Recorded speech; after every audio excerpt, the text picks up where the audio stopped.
Okay, so audio podcast. I thought I'd start with a visual joke. Right. So I'm on my rolling desk chair right now. So I'm going to roll off. I'm going to roll off to the side. Like, where'd he go, folks? Where is he? Okay, yeah.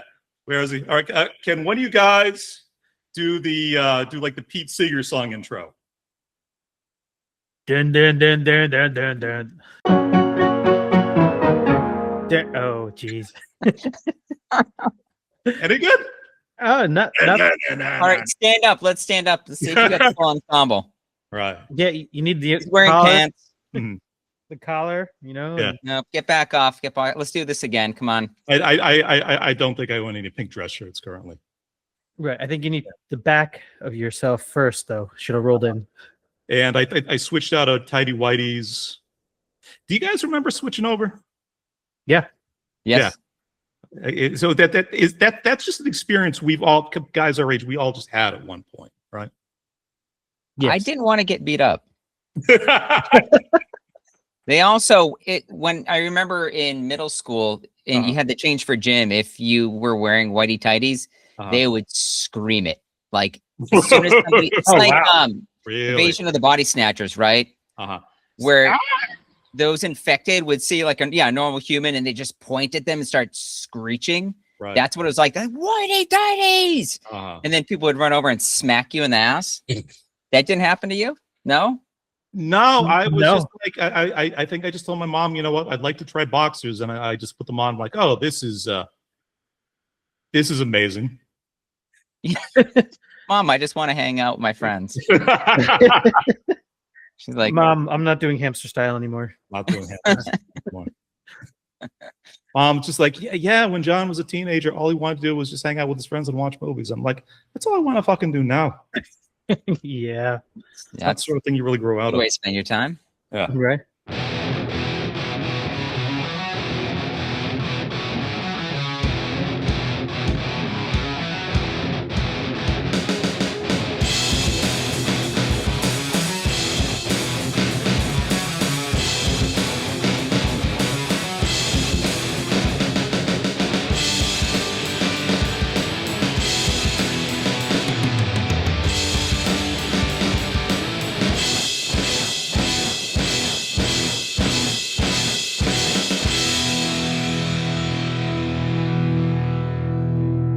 Welcome to episode 80C of Rebels Without a Pod, the show that dares ask the question, is boffing the same as podcasting? Close enough. Close enough. Yeah.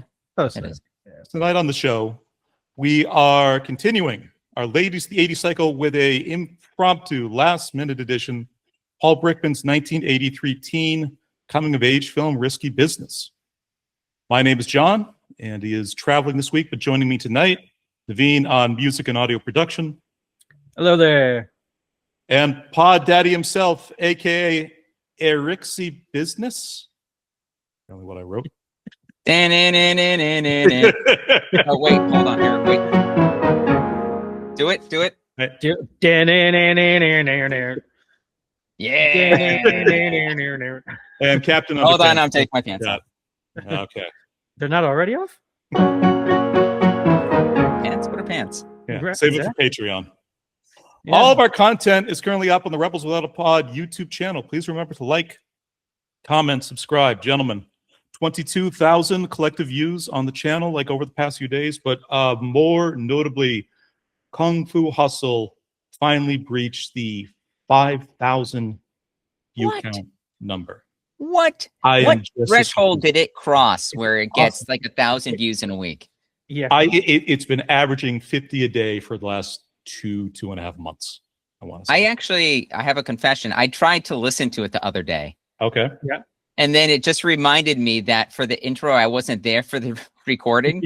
So it's like 20 minutes without me. So maybe I'm just saying that is where all the views are coming. No, I still kind of put that as like the Andy as a fuckboy intro. That is a solid intro. Right.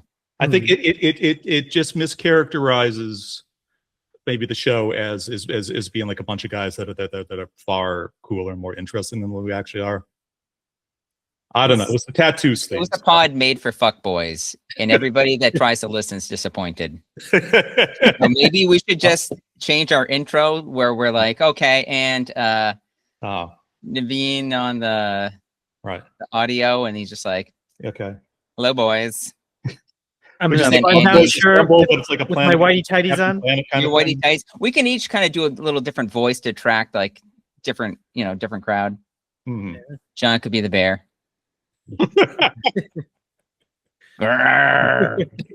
What's that? Is that one joke from Bob's Burgers where there's a butcher at a grocery store he goes to, and he thinks that Bob is hitting on him because he's coming in repeatedly to buy turkeys, and he's like, no, I just look, I'm taken, but I can hook you up with my friend. He's into sloppy bears, and he's just like, okay. Now we've had this question like many episodes ago about a viral video. So can we now really consider Kung Fu Hustle is a viral video? Out of all the goddamn things that we've done, and it's not even like second place is kind of close. Recording quality too. I got beyond the intro, and the quality of the recording was also like this is pretty outside, like not trash, but it's Yeah, semi-trash. Like it right? makes me feel a little weird listening to it, but I mean, if you stick with it, you get used to it. But it was that kind of like you're talking in like a tunnel or something kind of effect. Yeah, sure. Like a little like I would just assume that's all before we bought like the $50 microphones we're all using right now. Yeah, it was. $50 microphone makes a world of difference. Mm-hmm. Right. Well, let's give like the listeners like a little bit of kind of a peek behind the curtain. We were not going to record tonight. Andy is traveling for like a little bit. We're going to do for like the next in our Ladies to the 80s cycle. We are going to cover an episode hosted by Eric. We are going to do Lost Boys, the very famous kind of Corey Haim, Kiefer Sutherland vampire film. A couple days ago, I was thinking, it's we've kind of moved over to sort of regular kind of Wednesday recordings at this point. We had to push Lost Boys out like a few days. I kind of hit up the chat. I'm like, hey, we've got like just we've got a big chunk until like our next record. If you guys want to kind of do some kind of casual midweek, no movie, no kind of prep, we could either do a conversational episode or we could do maybe a movie draft, something you don't have to do a ton of work for. Naveen came back and remind me what your initial suggestion was for this episode. My initial suggestion, I thought it was just it was just a couple days ago, actually, Monday, I think. It was just you had this list of movies, right? And we only ended up picking 3 out of this huge list. So it's like, all right, we've got this time. Naveen, for the listeners, could you set up real quick what Ladies to the 80s actually is? Oh yeah, sure. So Laties. Other than our completely new format for the show, this is going to go. Hey, ladies. Right. Yeah, and it's Laties, not ladies. So Laties. It's a cycle that we came up with after our childhood trauma series and Halloween run. We were giving Andy a little break, having him choose something that he'd be more interested in and loving. Andy, after getting some adult trauma from Basket Case specifically. Right. And then in this long list of movies that Andy had, which were mostly 80s movies, Johnny was like, nope, hadn't seen it. Nope, hadn't seen it. Nope, hadn't seen it. So we just turned around and be like, all right, we've got to do a cycle. And this actually impromptu cycle came in the middle of the cycles we had already chosen to do movies that Johnny has missed out on. Right. Largely a product of kind of like sort of grown up without cable TV, but just also just kind of my own sort of specific kind of weirdness, tastes, whatever else. There's a, when I kind of went through IMDb, kind of checked over like kind of like the best of 80s lists, I kind of wrote down the what I kind of thought were sort of like the relevant emissions for that decade. I sent it out to the group chat and everybody was just kind of horrified. So now we're up to 2 recorded at this episode and 2 more planned already. So 5 out of that list so far possibly will continue growing. We'll have to kind of see like how 2026 goes. Wait. 5? 5, including this one, yeah. That math doesn't seem to be mathing. Help me out here. Oh no! So sorry. I'm counting my choice for the capper on Ladies. Gotcha. Even though it's not really related to the 80s, since you've seen it like 5 or 6 times. Yeah, so it's just minor spoiler, but we were going to end on Empire Strikes Back, just because just kind of something. But you had already seen that. He has seen that one, so it's once or twice. I'm a bit of a fan. Yeah. The list was baffling, though.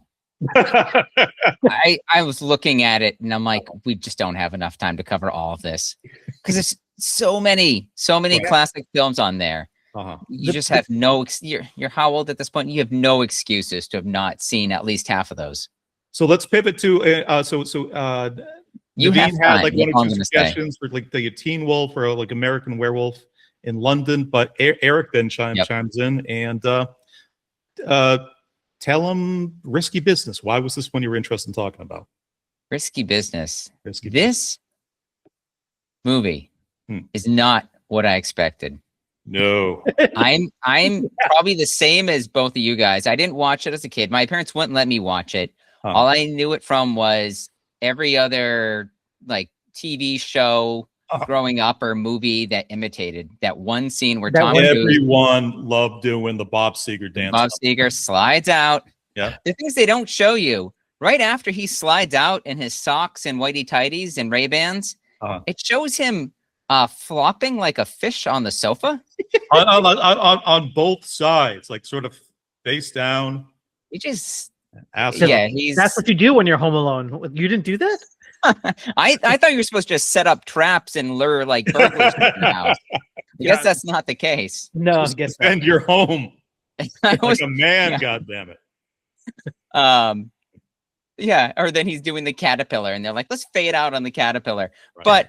But this movie, I watched this on a flight on I think I was going to Japan this past summer.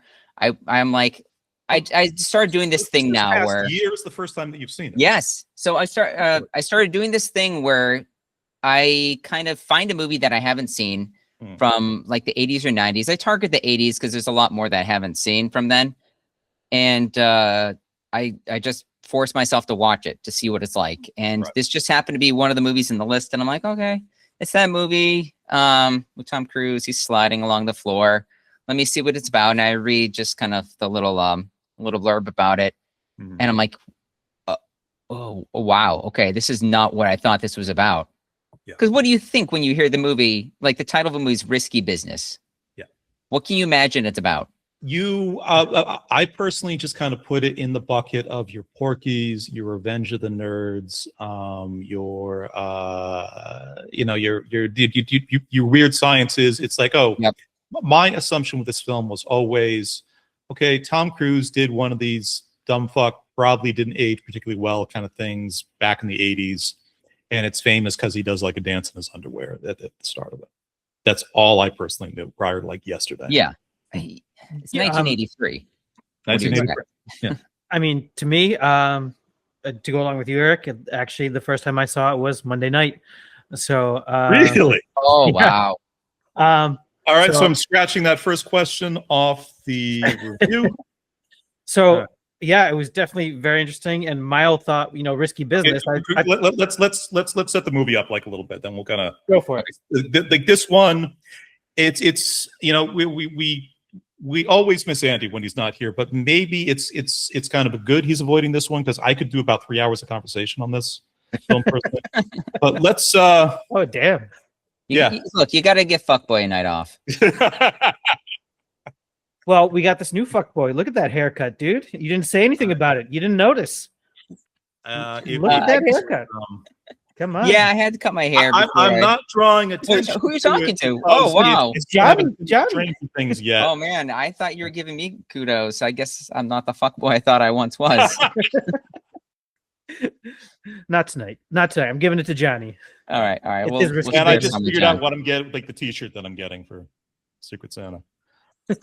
Okay, setting up this movie a bit.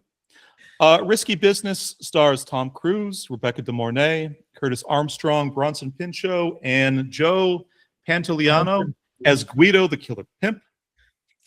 Synopsis in brief. Joel's parents get home. What is that smell? Oh. Smell weed and dead. Other synopsis in brief. Mine are. I had two, but they're kind of similar. But I'll say them anyways. So, synopsis in brief. OnlyFans. IRL. That's There we go. All right, I'll drop one. Okay. Mine's similar to yours. Synopsis in brief. Who's been fucking in my bed? That's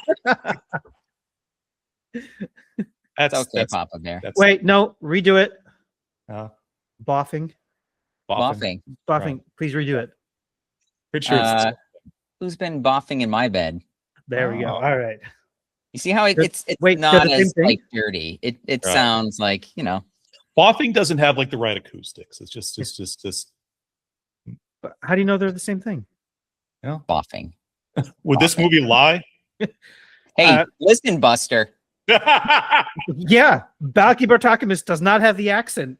Would this movie lie? That is what I said the first time I saw this. That's why I thought weird for you guys that grew up on the show. I've seen maybe half of one episode of Perfect Strangers. You know, he is totally weird. He is the worst stranger. He's a stranger to himself. No self-identity whatsoever. Synopsis in brief. I did. Synopsis in brief. Miles. Bad friend. Bad friend.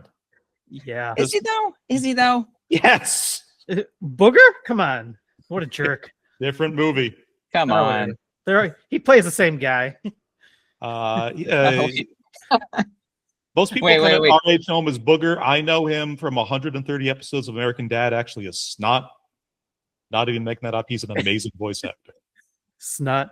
Yeah. Snot. I don't know his character's name. He plays the son's best friend since like the start of the show, and he's actually really, really terrific in like some episodes and some stories. Okay, I got one. Dude. Synopsis in brief. Should have just settled for the 6'2" tranny. Would have saved myself $225.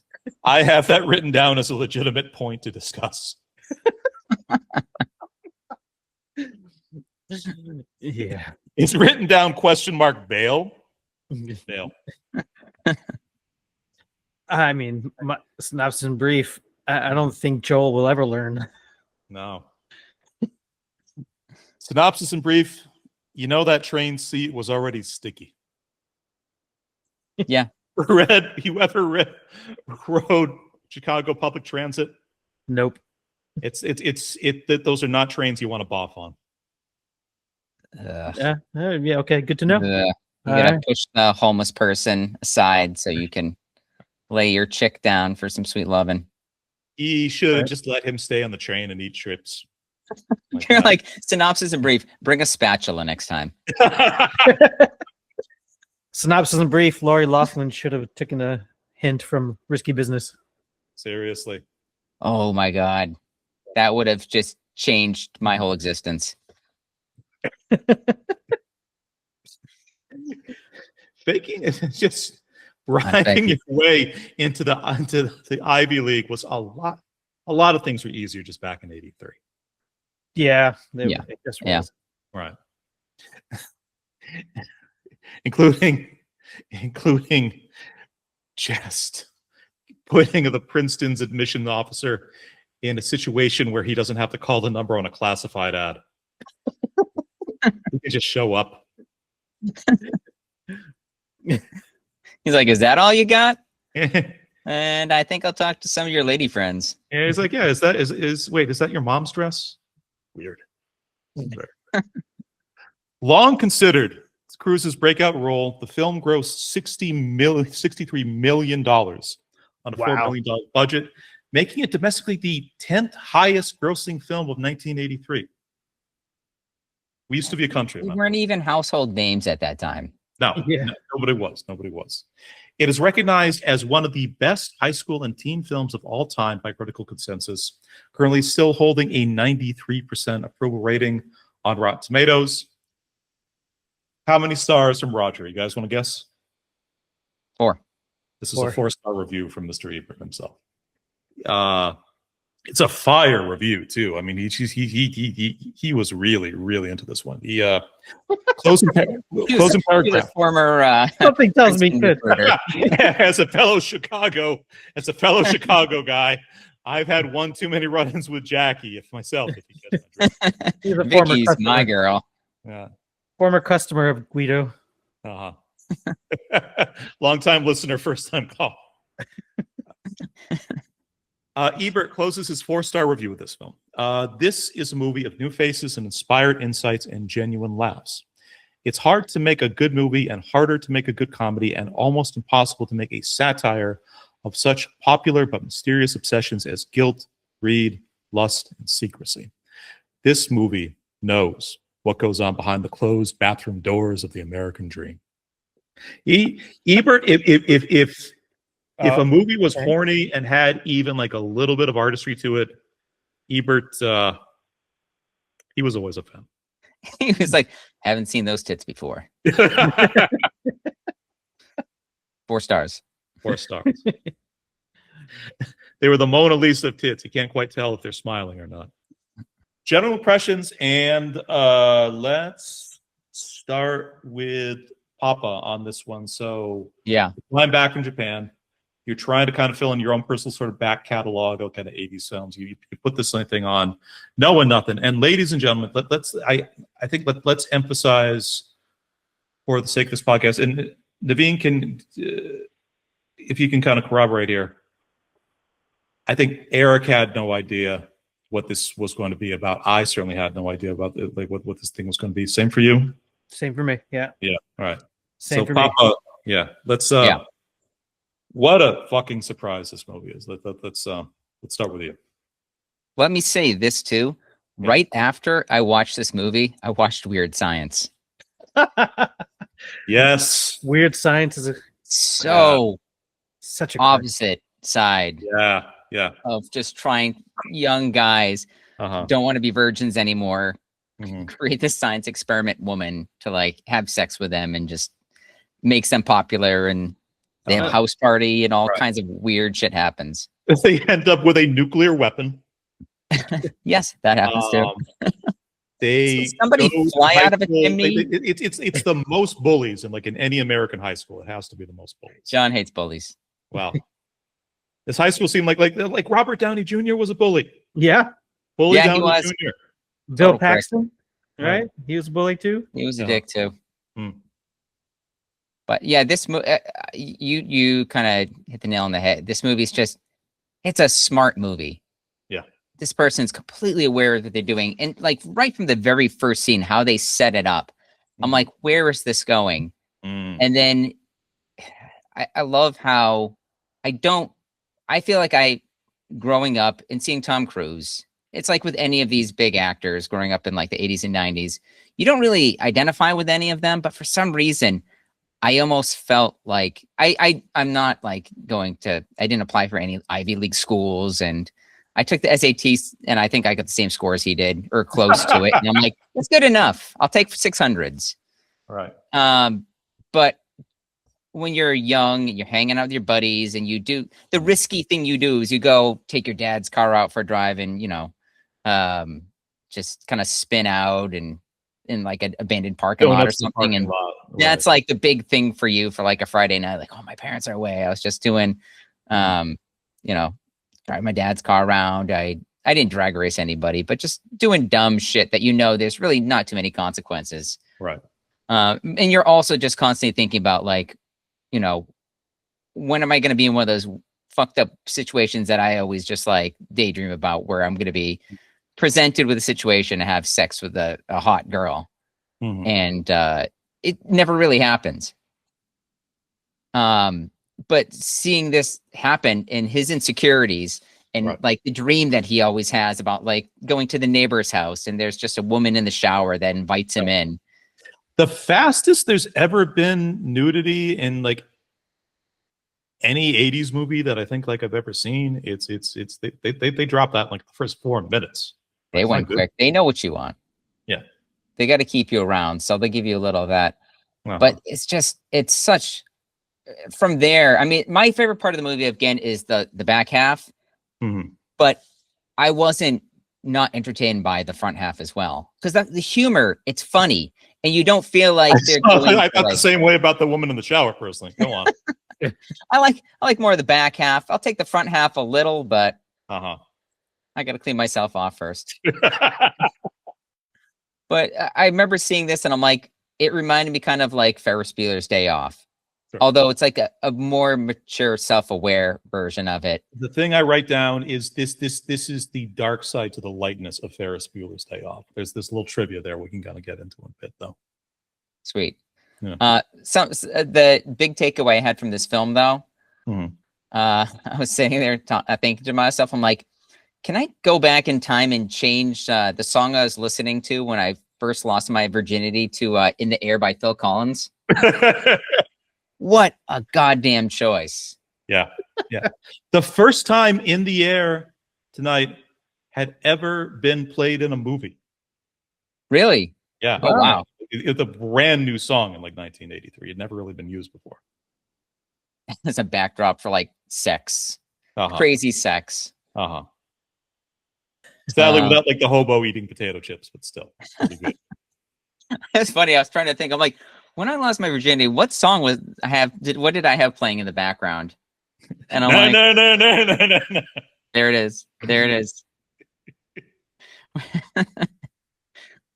I think I was probably like I was listening to Live, like Lightning Crashes or something like that. Oh, for fuck's sake. No. Old woman dying in a hospital. I'm like, look, I'm having a little trouble getting started. Just bear with me. When we get to the lyrics about the organ donor, it's coming right back up.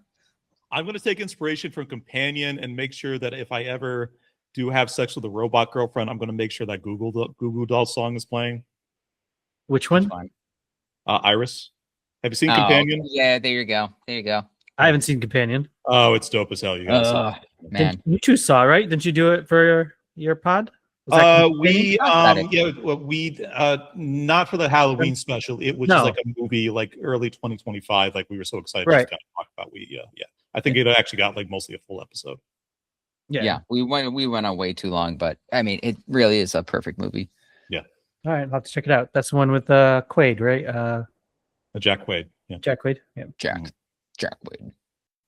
And the Google Dolls. Anyway, you were saying. It's a great movie. I'm saying it's great, but it actually is a very solid movie. And all the way up till the very end, it's not predictable by any means. And up till the very end, it's super entertaining. But what's another way I could compare it to? It's like reading what's that coming of age book? Catcher in the Rye. Something like Catcher in the Rye, that kind of feeling. The first time I read that, it's like, I think for my high school, that was one of the books you could read for like summer reading. And I'm like, that sounds stupid. It's like a classic. Who's going to read that shit? And then I went back. It's one of these where you open it up and you're like, oh, Jesus, this is just other teenage guys have had literally some of the exact same thoughts that I have.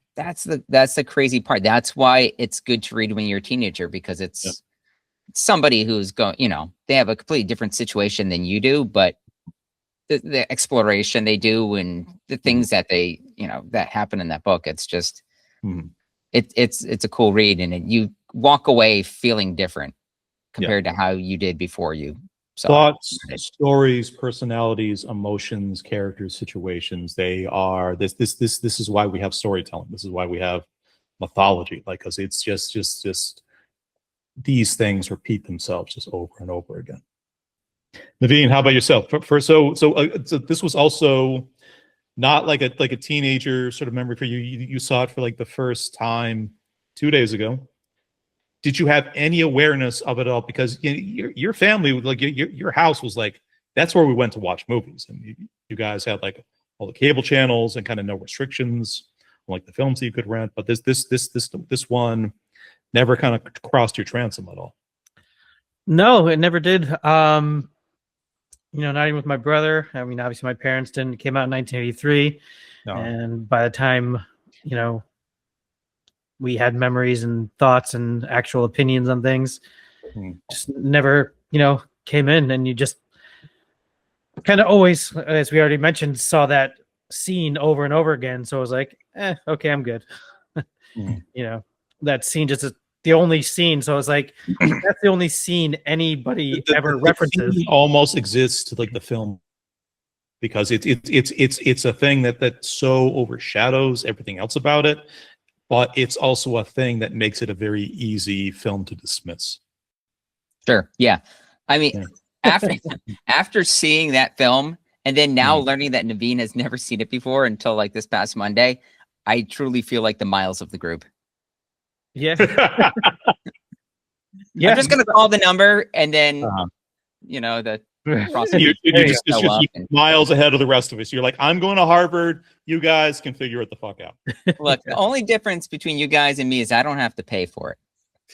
I found this movie online. We will get to that scene. We will get to that scene. So although it's in Spanish.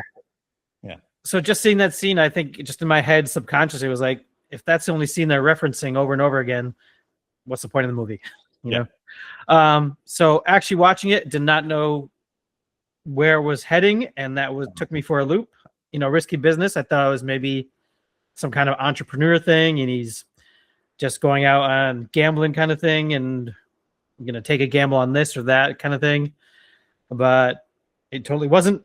Took a gamble on something, but not quite in the legal sense, I suppose. Getting some poontang. Yeah. And my general impressions watching it, it was just I did not like it. Whoa, really? Yeah, I did not enjoy the film. I'm just like, this guy's dumb, and he keeps going back to this girl to try to make money, and then gets gets in more trouble, and then is like, help me out, goes back to the girl, help me out, gets in more trouble, and then he's like, at the end, was it just a setup? And she's like, no. After staring off in the distance for like 5 seconds. Right. No. You're just mad that you didn't have a $10,000 train set growing up. I am. I am. See, there it is. But I'm not mad about not having to pay for sex, man. I mean, just John, you had your friend who got syphilis from a stripper. It's like, all right. You just, look, it's the 80s. They were cleaner then. Yeah. What's AIDS? Ugh. Like financial aids? How are you going to pay that prostitute back? They need to pay for college as well. You had a hard time with this one. You didn't enjoy. You were frustrated by just everything that Joel was doing. Was just kind of getting him kind of just deeper and deeper into the shit. Like everything in his life that was leading to was just kind of a foregone conclusion. Yeah, and it was just like you're a dumbass. I mean, so it's just like, I don't know. It just didn't seem fun and things to me as it should have been, and interesting. Or I didn't find it really well written either. I don't know. Really? Some of it, he just was really dumb, and like, I don't see how you could keep getting yourself into that. Like, how did you not learn from the first time? And then, his friend Miles, what the fuck? Just say what the fuck to something. But then to find out Miles was like, I never do that. What are you talking about? I always play it fake. Exactly. And then he's like, all right. And then he just keeps going with that attitude and is like, getting into more trouble, dumbass. So, here's the amazing thing about the movie. If you think about it afterwards, right?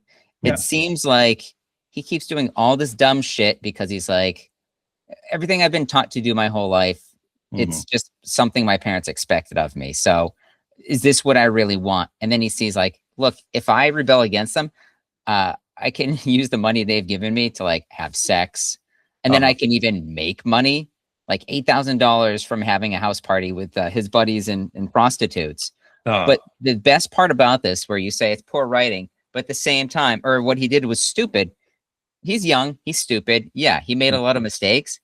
But if he hadn't have done what he did, he wouldn't have gotten to Princeton. So is he really that stupid? But that's dumb luck, though, man. That's dumb luck. The heck? How did he know that was going to happen? That he was going to be able to bribe the person who's interviewing him? Who knows? I mean, well, the universe. He's just like, so that's more dumb luck, not being smart. It shows that the payoff's there, right? So he had to pay back the $8,000 and then some change, but to get the furniture back. Guido the Killer Pimp another 300. And there's going to be big on that. Like the interest rates are going to be completely unreasonable. I'll just cash another bond because everybody has bonds. I'm just going to say it. Joel is not going to Princeton with thumbs. Calling it now. Well, thumbs that are clean and not sticky. Yeah. Boy, Joel impressions for me. Over the course of this episode, I think I need to be a little bit careful about some of the things that I say, because I related to so much, like in this movie. Either in terms of, I'm very interested. Beg pardon? John took trig. I'm waiting to hear about him. It was algebra too at this pimps and things. And yeah, that was I laughed out loud. There are things I recognize and connected to out of my personal life, or out of just kind of what my worldview was when I was young, or what my worldview is now, or other kind of lives that I've lived and kind of situations that I've been in, other guys that I've kind of known. I had a very similar reaction to this movie as to Parasite, which I think is kind of like the closest comp. And then that I loved it, but I was also incredibly stressed out by it, like the entire time. I felt like of all the friends, like in the friend group, maybe if I was Miles, you'd probably be Barry. Which one was Barry?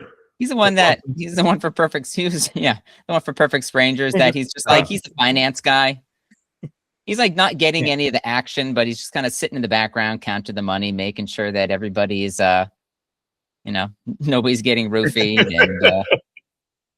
And he's doing all the moderating. Yeah. Yeah, that outrageous accent. Get out of here. Naveen, buddy, I'm going to disagree with you on this. I think it's an incredibly smart script. I think it is very understated. I think that that they knew. I think this is a movie that draws so much from real life, and so much specifically from kind of like the fucked up situations that kind of like evolve within it.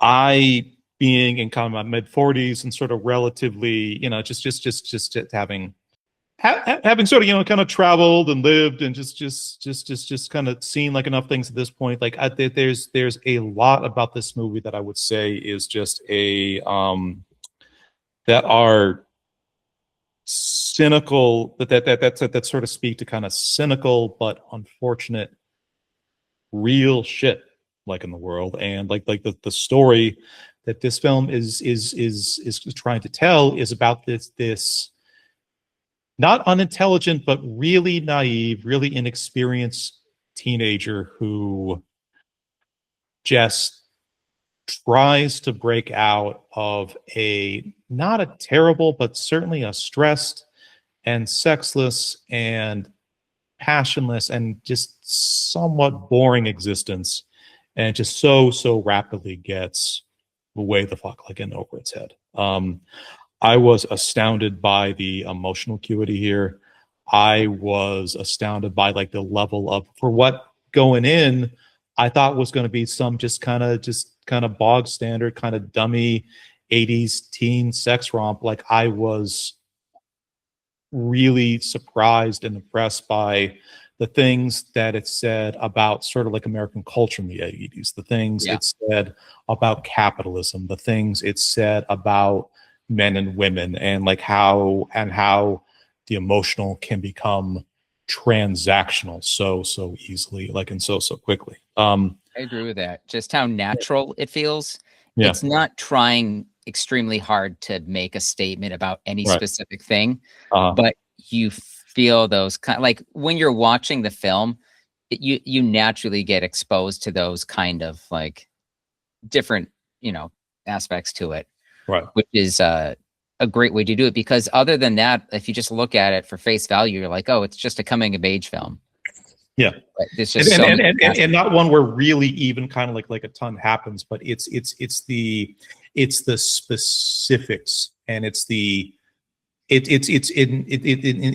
also, I think, like the way that the movie is honest about kind of certain things in the world that you don't typically see depicted honestly on film, and particularly sort of kind of comic, sort of satirical movies like that. Certainly not from like that fucking decade, especially. Yeah. Yeah. Something I thought about too watching this, I'm like, there's very tasteful fuck scenes. Right. I'm gonna dirty it up a little, very tasteful fuck scenes. We can do that. But at the same time, Tom Cruise is sitting there at one point. He calls up Guido, and he gets really flustered. So he's just like, he's like, hey, listen, Buster. And Guido hangs up on him, and he calls him back. He's like, oh. And he's like, are we still doing this? And then he's like, no, hey, you listen to me, a-hole. He's still so immature. He doesn't know what to say. And then he gets hung up on again. He calls it back again. And Guido's like, okay. He's like, okay, fuck, listen to me. And I'm like, that's the difference between what he's used to and where he's coming also from also the film debut of Joey Pants. Obviously The Sopranos, Ralphie Cifaretto won out. Like this is two movies in a row. Like an astounding A-lister Sopranos kind of one seasoner, just kind of coming in and out of like the movie like a little bit, but also for kind of like The Matrix and Midnight Run and like about like a billion other things. Is he one of the dudes from Goonies? One of the one of the Fratelli brothers. Yeah, one of the Fratelli brothers, right? One of the Fratelli brothers, yeah.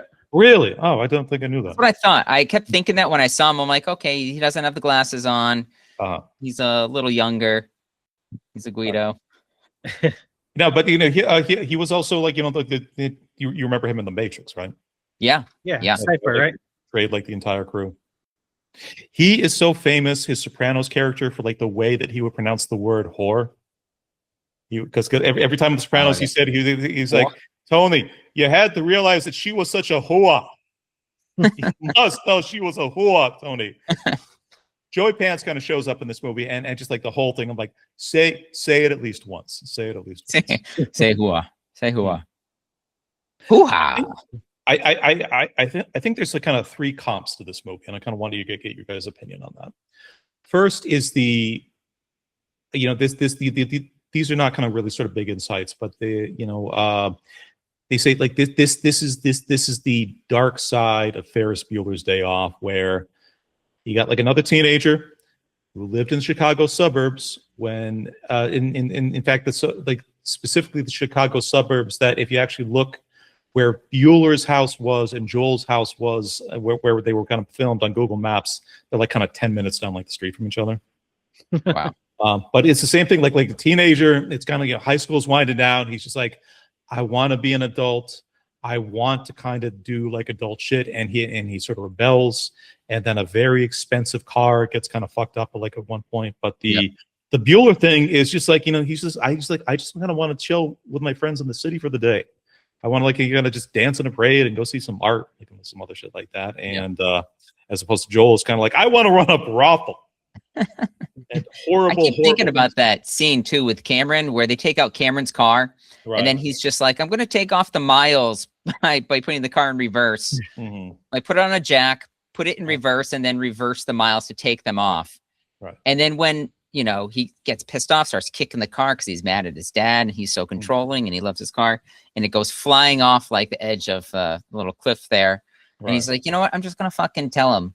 Yeah. I'm like, that's not what Tom Cruise is doing. He's going to get that. They opened up the car. He's way more of a coward in this movie. Dry it out. They're going to detail everything. You're not even going to be able to tell the difference. They found the fastest detailer in the entire state of Illinois.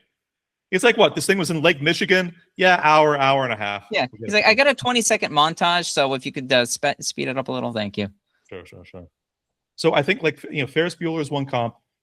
RoboCop is like another like a comp that I think you kind of get there, because it's this movie that you kind of go in and you think it's going to be again this dumb 80s kind of whatever thing, and like just again kind of what it says about sort of the about kind of commercialism and the militarization of like the police force, and like the way that a government can just kind of completely give up like on a collapsing like city like Detroit. It's a very, very smart, dense, thematic text kind of wrapped in like, oh, he's a robot and he's also a cop.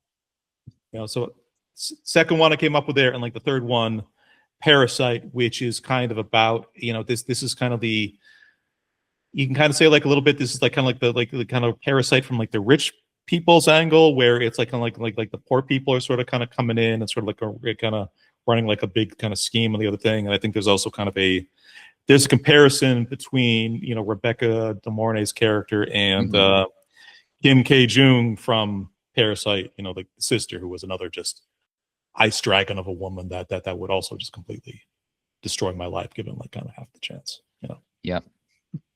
So you guys were aware of Rebecca De Mornay growing up, right? Like you heard her name. Sure. Like Yeah. I remember in like Rocks the Cradle. As a kid, we joke because I don't think me or any of my friends had actually seen anything with her in it. Right. But we every so often her name would come up and we'd say like Horny or like Rebecca De Horny. But we don't even know who she is. We just know she has a funny name. That may be more of a Massachusetts thing. I don't remember that specifically. Horny?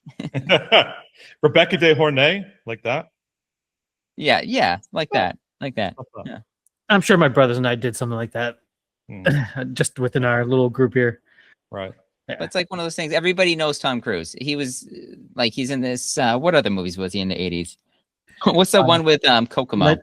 Legend, Cocktail. Cocktail, thank you. Cocktail, yeah. Oh, Legend, yeah. Like top. I mean, like Top Gun. Top yeah. Gun. Top Gun's 3 years after that. What's interesting, sort of kind of looking into this a little bit, is like this is the only time Tom Cruise ever played a character like this, right? Like he's kind of so dorky, he's buttoned up, he's really just kind of like he seems so young in this. Like I don't know how his audition went, but he just does such a good job of being Joel, like playing the character Joel, being innocent. He was 20 years old making this and seems younger. He really does. It's not what, that's what I'm saying. He's been in so many different roles that you know him as Tom Cruise. I think of him in like, I don't know, like Eyes Wide Shut or Vanilla Sky, or even like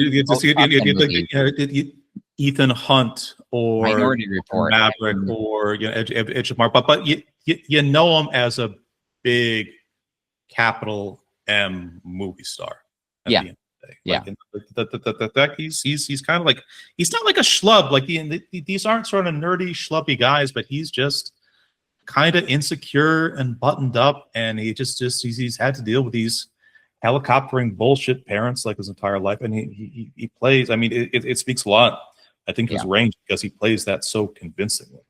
I think he gives the game away though when the scenes where he fucks, because they're just that is not a virgin. Right. That man is definitely not a virgin. He went for a while, and just those graceful movements. He knew the female body. You could tell. Right. He's like, I'm not going to waste a drop of this. So my theory about those scenes is like, and it just there's kind of a break from reality every once in a while for like when like he's sitting in the classroom and the clock actually starts kind of ticking backwards. My kind of theory, my read on that is that, you know, this is a kid who his parents the entire time should like, you got to study, you got to do extracurriculars, you got to get into college, and he's fucked up about sex, because I mean he just multiple times, multiple dreams, the thing at the beginning, and then the dream he has kind of about like 15 minutes in, where he's trying to sleep with a babysitter, and the entire Chicago police force shows up outside the door, including his parents and the babysitter's parents. He's really obsessed with fucking a babysitter. Right. And they're just kind of screaming at him to kind of get off him because he's going to ruin your future.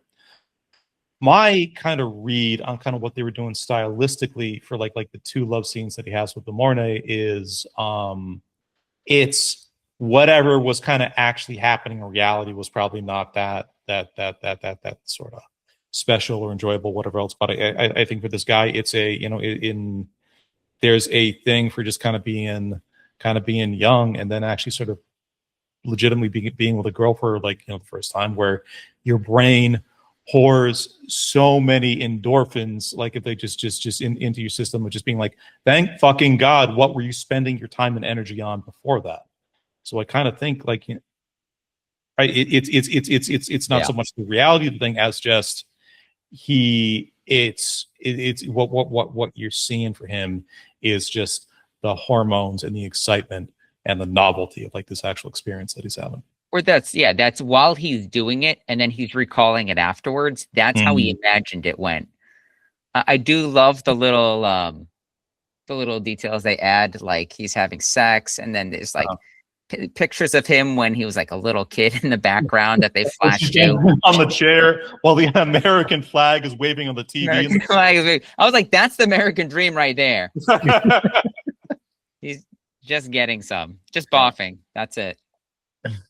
Well, let's kind of talk. So we kind of covered kind of Cruise's performance like a bit, which I think is just kind of, it's amazing. It's kind of revelatory for a guy who never did this exact thing ever again, like at any point in his career. But what did you guys think about Rebecca De Mornay's performance in this? Obviously, I didn't like it. I kind of found them all to be kind of monotone in their delivery of the lines. For the most part, and it didn't. I guess I didn't really connect. So for me, again, I didn't like the movie, so I didn't really connect to the characters and things too much because they didn't pull it off and pull me in.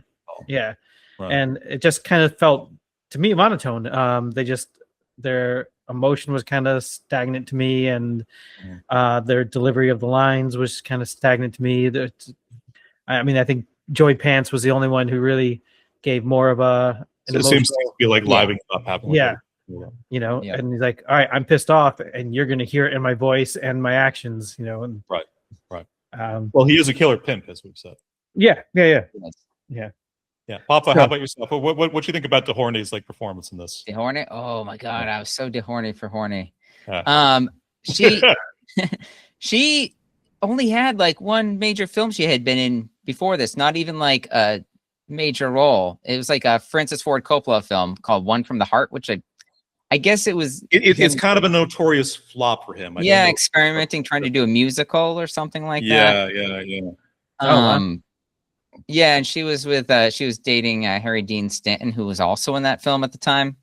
Oh, okay, interesting. And so I guess they both had auditioned for the film Risky Business. Stanton was like 23 years older than her. Was he trying to like get it? Auditioning of his Guido, or what's the?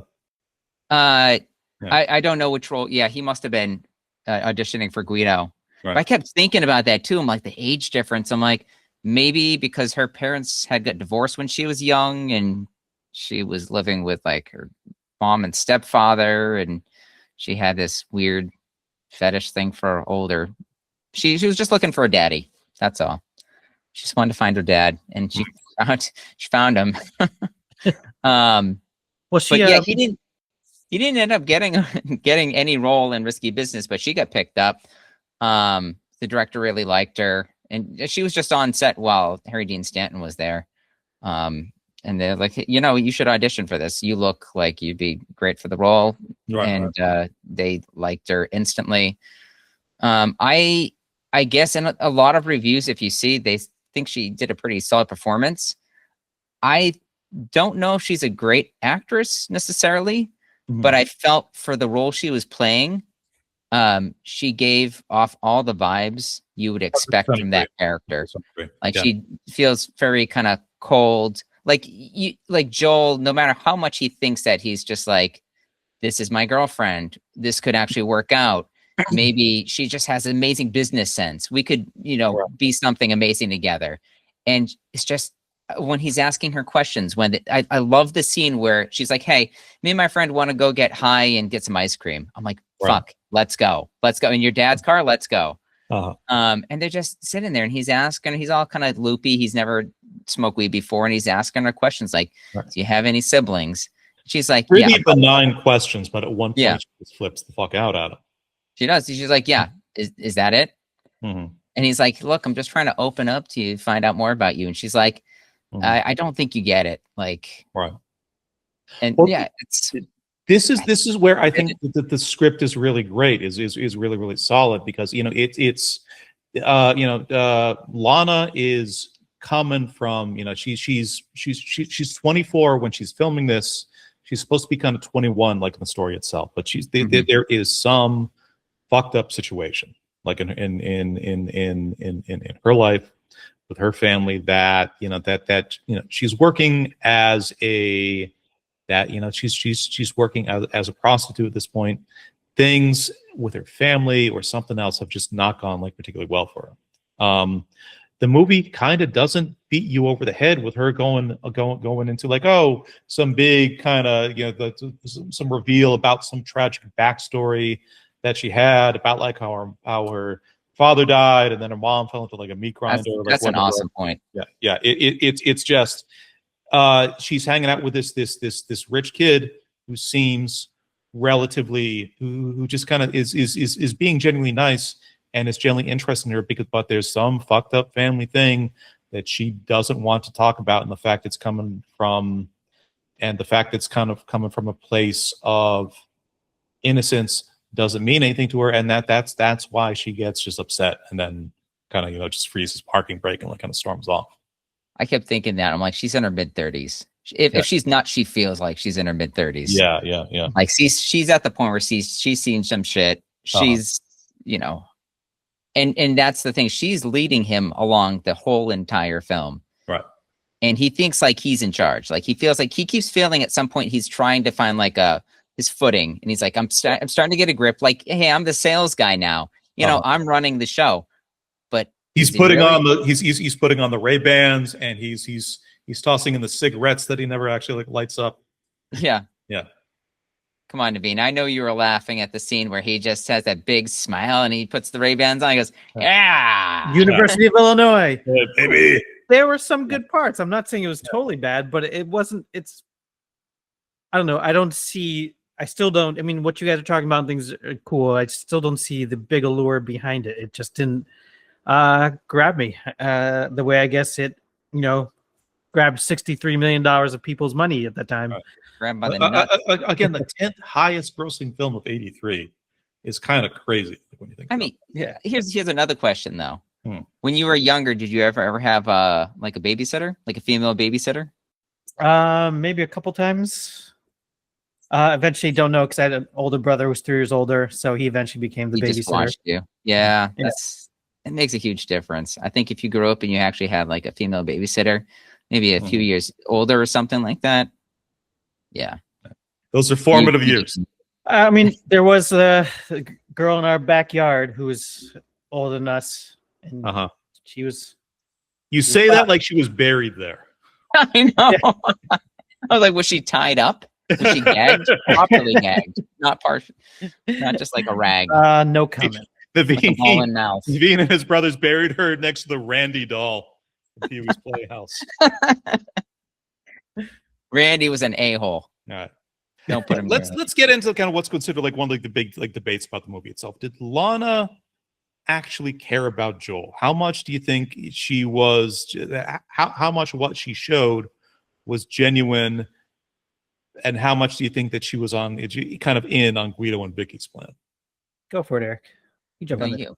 No, I want to hear what you have to say. Me, I think it was just the play the whole time. She found someone who was dumb enough to dupe and, you know, do, and I don't think she really cared. I mean, she was able to take the egg. 100% everything, including including the fight with Guido, dumping his car into the lake, and then setting up the brothel party, and then banging him on whatever kind of sticky train that was. You think that was all premeditated? Fuck me on a train. I mean, she had to do something, you know, get that, you know, money back. It's like, all right, we got this money. I mean, not all of it was premeditated, but she could have been like, let's go to a movie. Yeah, that would have been good. Yeah. True. And I think, I mean, she's a prostitute anyway, so she doesn't, I think the act of sex doesn't have to have any meaning. Why are you judging her like that? Just because she's a prostitute doesn't mean that she. This is 20-year-old Tom Cruise. Prime of the prime. Those blue eyes, that smile. Come on, man. Yeah, he could have had anybody he wants. Have you never enjoyed a single day at work? Me? No. Okay. No. Goddamn kids. I thought it was funny how after everything happened, right? What does Tom Cruise owe Guido after paying him to get all the furniture back? How much? Oh, I didn't even clock that. That's $300. Right. The same amount it costed. It cost Joel when he paid Lana to sleep with her. By the way, I did do the math on this. 300 in 1983, 969 dollars in like 2026. That's what I thought. I figured it was like close to $1,000.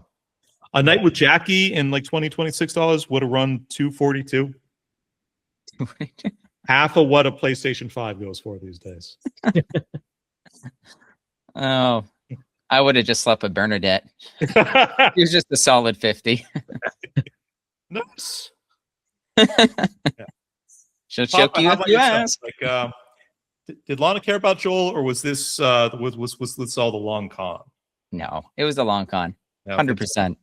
100%. She didn't let him in on any aspect of her life. And everything was about her. She's like, look, we need more cots. I don't care if you have like the Princeton recruiter here. She just needs to do what she needs to do. Right. And gave me that black little kind of bucket hat. She sort of flashed the Steely Blues. Was that sexy? I don't know if that was sexy. I liked it. I thought it was sexy. Yeah. It was sexy. Okay. But see, just again, leave like that on. A little hike. Yeah. She could kind of slide out. You could play the Bob Seger. She'll slide out with that on. And whitey tighties. Typing something into AI right now, but yeah, you can watch that later or now. I've got time. So you also think that she had no affection for Joel? Man, she's like, fuck, everything was about her. The whole thing. Me and my friends want to go get ice cream. Right. I'm having my friend over, and then she just forces her there, even though Joel's saying no. She keeps coming back because she's getting something out of him. Right. And in the end, it's just kind of like they kind of part ways, but nobody's emotional about it. She's just like, they really part ways? Yeah. Well, it's so like college. An important thing about to kind of talk about that movie is like there's the original theatrical ending, and then there's like the director's intended ending, which you can kind of see on which you can see on YouTube. I shared that on the group chat. I watched that. Yeah. But either way, it seemed like she was. I guess the director's cut would seem like there was more emotion felt by her. I would probably say, but at least regret. Question though, right? If you think about it this way, though, too, right? Maybe it was a long con, but maybe she's just so used to living in that world that it doesn't feel any different to her. I mean, it's just how she lives her life. So maybe to her, it just comes naturally to her, and she's not maybe conning him while she is conning him. Right. So Guido's like, hey, I'm going to do this thing. And she's just like, I'm not going to stop. These are sort of just the natural sort of, this kind of no real kind of sense of kind of faithful or unfaithful. What I think is really an interesting scene in this movie is when kind of Joel comes back to his house, and one of his buddies is there already. Lana and Vicky are there, and like his buddy from extended friend group comes out.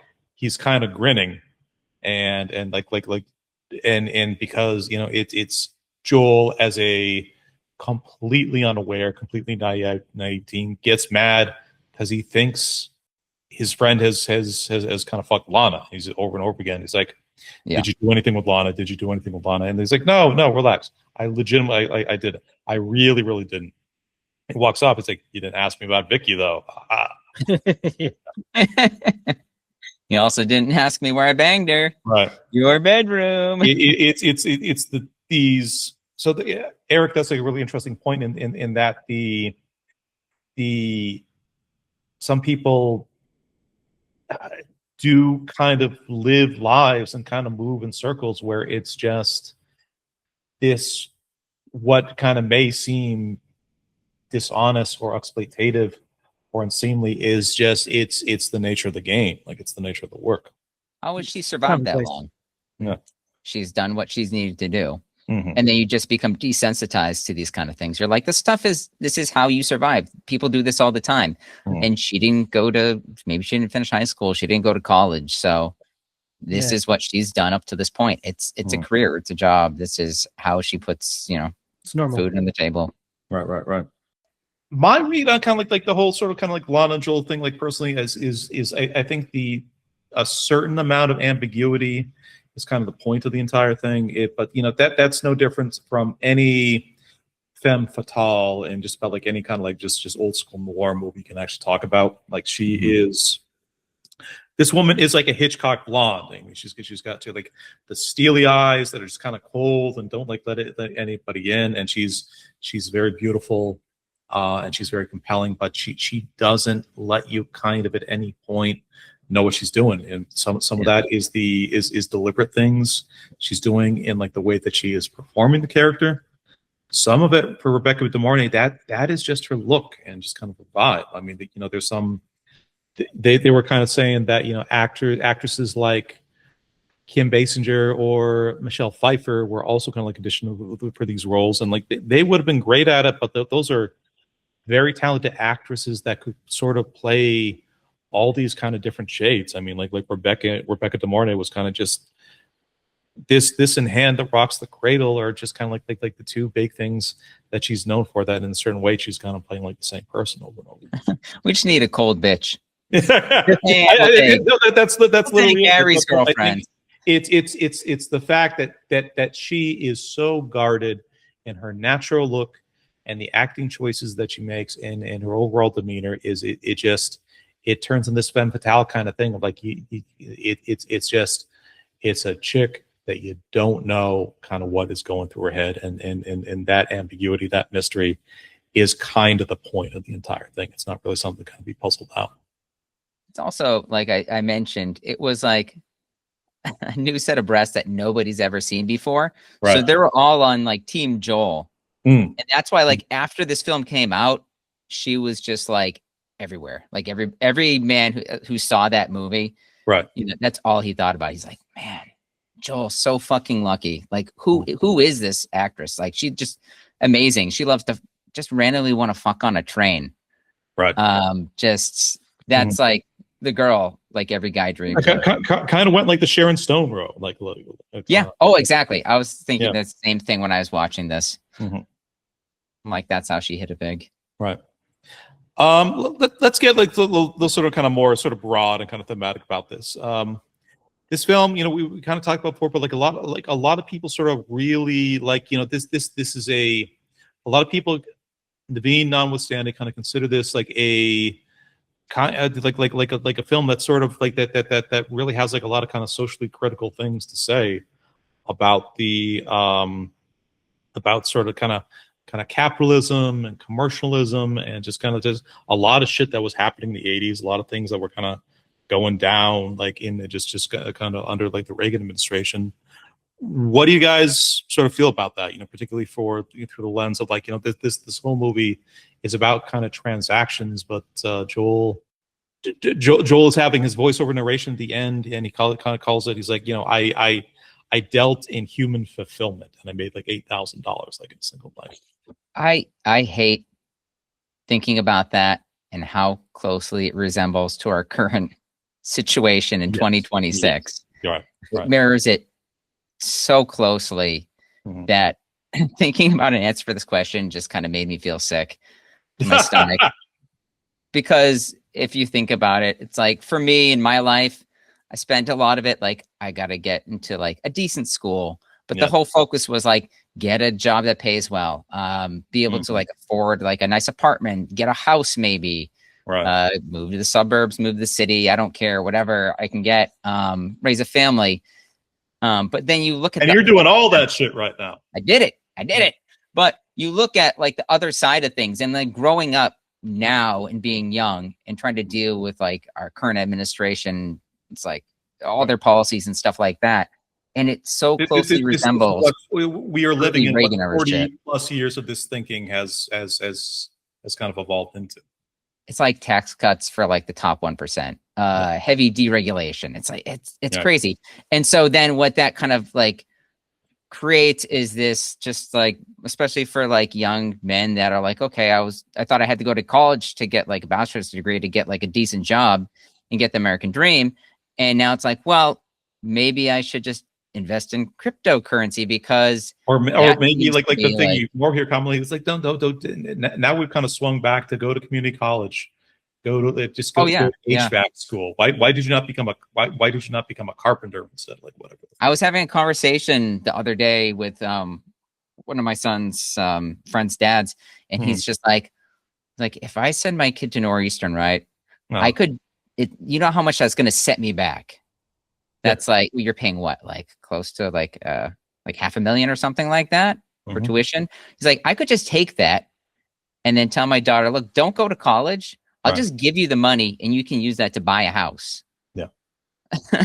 You can buy a house, you can buy a car, and then you can find a job and just kind of build your way up in the workforce. Right. Or like all these people that are making decisions now, like, should I send my kid to college or should I send him to a trade school? The credulity that everybody kind of put into, you got to get into the best school and you got to take your education as far as you can, and don't worry about like student loans, don't worry about kind of your specific kind of career traps. I mean, it was problematic in the 80s. It was certainly problematic when we were coming up, and that's the thing. I think that people are certainly like a lot more clear right now is that these things have to be legitimately looked at through like a lens of kind of return on investment. Yeah. It's all now it's the same kind of thing. It's like greed is good mentality where it's like everybody else is thinking the same thing. They're all out there trying to get easy money. And it's like, how can I get ahead of them? Right. Well, it's that conversation that Joel has, and what I think is really kind of interesting and subversive about this film is like in the first 20 minutes, you got these kind of wide-eyed, sort of good-looking kids on their way to college, but Joel's kind of sitting with all his friends. He's like, "Don't you guys want to care about making a difference?" And all of them like, "No, we just want to make money." Yeah. And they're all laughing about it. I'm like, wow, that's just it went down south so quick. It's yeah. I still like Barry's idea with the memo. Again, we are really kind of living in like the fallout of these, of kind of like the failure. It's fucking awful. It's fucking awful because everybody's just kind of like flopping around freely, trying to figure out like, you know, because that's the thing. It's like at any point the floor can drop from underneath you, and then what do you have left? You've got nothing. You're in debt $300 to a pimp named Guido. There it is. About $1,000 in today. Or you took a very safe career path and you've been subjected to like no less than 2 mass layoffs in a 3-year window. It's the kind of thing that can happen. Hey, I mean, that doesn't sound familiar to me, but I guess some people experience that. Maybe it's a West Coast problem. Naveen, what do you think about like the social commentary side of this? Just kind of like the, so you're not quite a fan of like the acting and the script, but do you think they were sort of broader messages in this movie that were a little more interesting or meaningful to you? I mean, yeah. I mean, it did have some messages there, and of course, you know what you already said, Johnny, of bigger pressure back in the 80s and 90s, I think, of going to college, and it doesn't matter what debt you come out with and get that high-paying job. It's all about the money. And a lot of that it still hasn't changed. I mean, Eric had mentioned easy money, and that, I mean, obviously this whole thing reminded me of, you know, the human fulfillment you mentioned as well, as what he also said at the end of the movie, this whole idea of the influencer, right? It's just that easy money, do a YouTube, do Instagram, sell something that people will think will get somewhere, do this affiliate link stuff. Or they're even sex work versions of the OnlyFans or like the online services they have, whatever else. Do a podcast with a Patreon. Yeah. Right. So be patient, my friend. We're going to whore ourselves out eventually. Yeah. So, I mean, it is that capitalist still that's happening there, and it's probably nowadays I would say a lot easier for easy money without having to sell your body, even though that is part of it as well. There's a lot of that stuff even on just regular Instagram that you can get without, OnlyFans. There you go. doing OnlyFans. Yeah. I mean, yeah. You don't even have to touch anybody. You just Right. So it's so there is that commentary of, people are trying to do that human fulfillment. I mean, even just without the sex stuff, there's people just doing these stupid comedy skit things and just these TikTok dances that where TikTok started were just these dances that people would copy, and so next person would have to copy it. Next person would have to copy it. It was just dressing up as the Silver Surfer and then skateboarding through like a mall food court. And then security shows up. Are you the guardians of this world? Yeah. I found his GoFundMe. I gave him $10,000. It was amazing. Although I bet that kid that did like the 6'7" TikTok didn't get one fucking dime from any of that. No, he became a meme and all that stuff. And didn't he eventually get punched in the face? He got punched in the face. Did he? Somebody recorded and punched him in the face, and that was probably coming from an adult. Right. Oh, wow. All my fucking kids. Right. That's all they talk about. Your wife was telling me one of the funniest things I've heard is she was listening. Somebody was talking to, I think, your older son about what's 6'7", and his answer was, "Oh, it's the new 4'3". Oh, the 4'1". That's funny. That is objectively funny. He didn't. I also say that as a guy without kids who doesn't have to be subjected to this bullshit day in and day out. What it is he didn't come up with it, but he was a strong supporter of it. Yeah. He purposely went out there like promoting 4'1" instead of 6'7". But guess who introduced 6'7" to our household? I told you the story, right? Where we went to Japan. We were at my in-laws' place, and then he's sitting there and he's on his phone, and I'm like, "Look, your grandmother's right there. Practice Japanese. Just talk to her. She looks like she's just kind of bored. She's watching TV. It's like, tell her what's going on." He starts to go, "Rokuju Nana?" That's what he did. That's exactly what he did. Except he said it 6'7". He goes, he's like, "Ba-chan, 6 or 7 te shiteru?" And she's like, 6 or 7. He's like, 6 or 7. And I'm like, "That's fucking close. Just stop. You're done. You're done." And I'm like, and why would she know what 6 and 7 is other than numbers? They're just numbers to her. He didn't even go with the Japanese numbers. He just did. He didn't. He just didn't. He just did English. He said it in English, and I'm like, 6 to 7. He even tried to do the 4'1". I'm like, okay, I get it. He's doing the 4'1". He wants to promote that too. Good for him. Keep that dream alive. This motherfucker is your son. A human being could possibly be. Naveen, we got our first short for the episode. Or we just cut the entire thing. It's up to just cut the whole episode. Just yeah. We're done. He's not here. None of this has been good. Ever have dreams about not passing a class, finishing high school, or getting into college?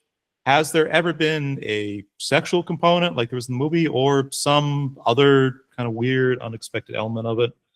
I kind of want to go first with this. I want you to go first. Yeah. Weird thing about me, I never have dreams about sex. Just never. Doesn't happen. Wish it did. Never. Just fucking. Really? It's whatever reason. My subconscious just doesn't work that way. I once every couple months have a real detailed nightmare-inducing dream about, for Naveen and myself, our I don't want to be part of our those beloved alma mater. Our beloved alma mater.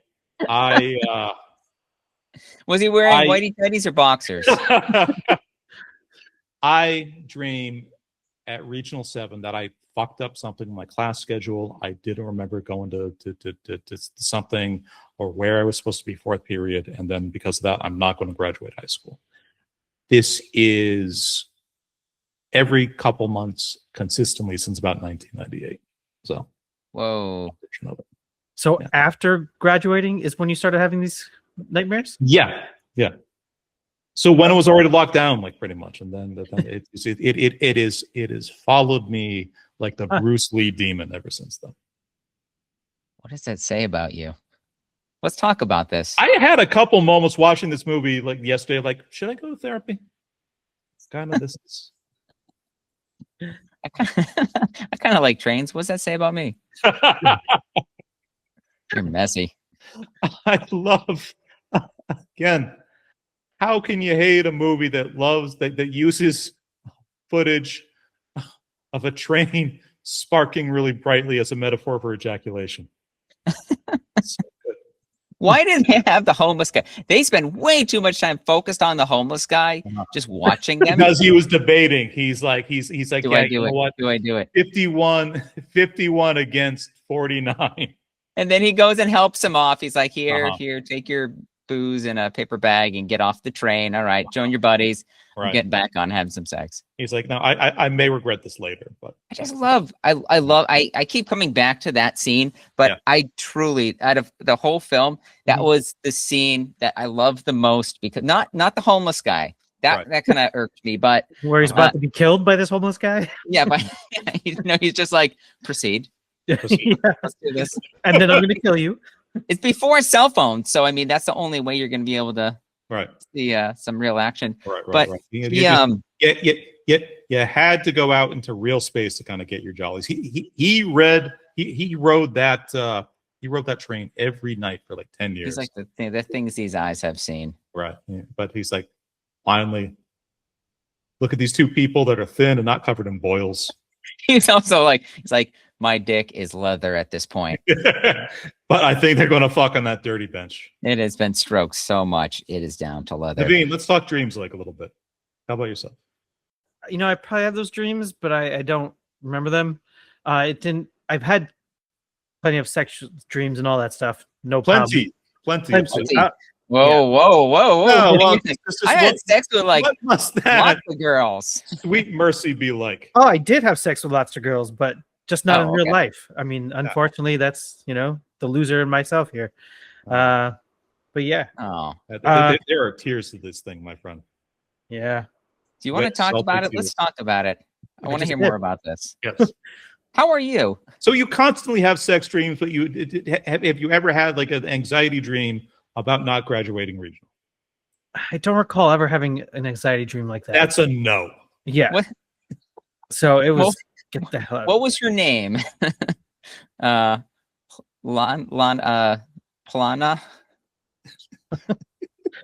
Polana? That doesn't sound sexy, but okay. No. I don't know. Whatever the name was at the time. Who knows? Sometimes it was, just they were just like a neighbor that didn't belong in the house. They were nameless, faceless women. Yeah. That you just discarded after every night. Well, I woke up, so yeah, I would. The Chicago Police Department is outside yelling at Naveen, "Get off the babysitter!" And Naveen said, "I didn't hear no bell." No, it's usually, get him, boy, do it, finish him off. Were you banging in front of a Klan rally? So all your white friends were there, is what you were saying. Get the rope, put the bag over his head. We got the pool in the back. Throw him in the pool. The hobo just got here. Give him the chips. I didn't think he could swim with his legs. Just the Will Byers. Click, click, click, click, click, click, click. Just taking the pictures. Jonathan Byers. You nasty fuck. You nasty fuck. My son forever. I'm telling you, next birthday, he's like, "Dad, can you get me a camera?" It's too late for you. It is too goddamn late. We are not going camping. Oh man, going to that forest. Almost burned down. Let's not talk about my dreams. Let's move on. Let's hear from you. Do you want me to repeat the question? I dream about cracked eggs. Metaphor. Ooh, you guys got that right. Like her little baby emerged from the egg finally. That egg was so precious to her, but while they were gone, the egg cracked open. Joel slithered outside. He's barely formed, but he is a man. I'm being serious. Like that. You are. Thing. Yeah. All I remember, and this is how my brain works, but the mom goes over, she goes, Joel, what is this? Joel, come over here. And then he's like, what is it? It looks great, right? And she's like, there's a crack in it. And I was waiting for the egg to pop open and somebody go, Yoshi. Holy fuck, it's Togepi. Yeah, I know. Togepi. No, that whole thing was a metaphor for how her son had left the nest. Yeah, no, it is. Been defiled. Oh, Here in his house, he made $8,000, which I looked up. Hold on, where's the math here? $25,840 in 2025 with inflation. My goodness, for that egg, dude. A Yoshi egg is very rare. That egg, jeez. A red Yoshi egg. God, you couldn't afford it. Ever, Eric, have dreams about not passing a class, finishing high school, or getting into college? Is there ever a sexual or other unexpected component? No, haven't. No. I would have. He's a good boy. Yeah. I was. No cracks in his egg. I knew straight arrow. I knew myself so well. That's why I'm like, I'm gonna fail, so I don't even have to worry about it. No worries here. I never had dreams about failing or getting kicked out of school or anything like that, but I often had dreams. I think this was in college mostly because it's like you take a nap between classes or something like that. You go back to your dorm and hang out. I did often wake up in my dorm room and like freak out, think that I had missed classes. So be like, oh shit, like I just missed half the day of classes because I slept through it. And then I realized only like 20 minutes went by or something like that. Coming out of a nap is weird. It kind of takes you kind of weirdly kind of longer to come back online and kind of reorganize. I have a history of doing power naps. They'll usually be about under 40 minutes. And I might dream, I might not. I don't really think about it too much, but I usually wake up and then just something immediately pops in my head and I'm like, okay, like where did I leave off? What am I doing?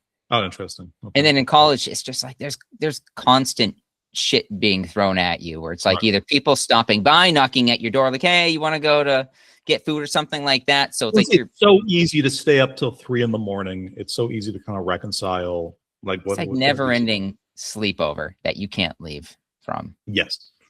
So there's just people always around you. You can't even take a shower without somebody nearby. So there was no sexiness to that at all. That was the opposite of sexy. Yeah. Maybe this was kind of why this movie was almost like a little bit. The film was originally like a 3.5 for me.